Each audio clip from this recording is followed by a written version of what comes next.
ప్రాంతాల్లో కార్మికులకు ఎలాంటి సౌకర్యాలు లేకుండా కార్మికులు అనేక ఇబ్బందులు పడుతూ పనిచేస్తూ రెక్కాడితే డొక్కాడని కార్మికులు పనిచేస్తున్న సందర్భాల్లో వాళ్లకు సేఫ్టీ ప్రికాషన్స్ వాడకుండా ఏదైతే సంబంధిత మున్సిపాలిటీ అధికారులు ఎవరైతే పర్మిషన్ ఇస్తున్నారో ఏదైతే పర్మిషన్ ఇచ్చిన పర్మిషన్ ఎలాంటి పర్మిషన్ అంటే అక్కడ సెల్లార్కు పర్మిషన్ లేదు, కానీ అక్కడ సెల్లార్ తవ్వుతూ ఉన్నారు.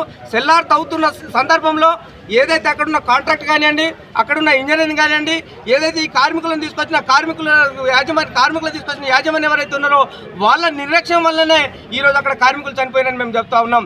ఎందుకు అంటున్నామంటే కార్మికులు సుదూర ప్రాంతాల నుంచి ఏదైతే చింతల మానేపల్లి నుంచి వచ్చేసి ఈరోజు 3 కార్మికులు ఒక్కడికక్కడే మరణించారు. అదేవిధంగా ఒక కార్మికుడు తను ఏదైతే పరిస్థితి సీరియస్గా ఉన్న సందర్భం ఉంది. కాబట్టి సంబంధిత కాంట్రాక్ట్ అధికారులు వెంటనే రావాలి, వాళ్ళ కుటుంబాన్ని ఆదుకోవాలి.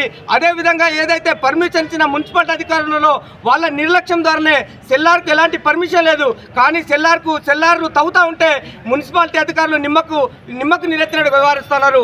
వాళ్ళు డబ్బే ధనార్జయంగా వ్యవహరిస్తున్న సందర్భం ఉంది. కాబట్టి చనిపోయిన ఏదైతే కుటుంబాలు ఉన్నాయో అంతేకాదు దాదాపు 6th ఫ్లోర్ వరకు కూడా దానికి వితౌట్ పర్మిషన్తో కూడా కొన్ని సందర్భాలు నడుస్తూ ఉన్నాయి.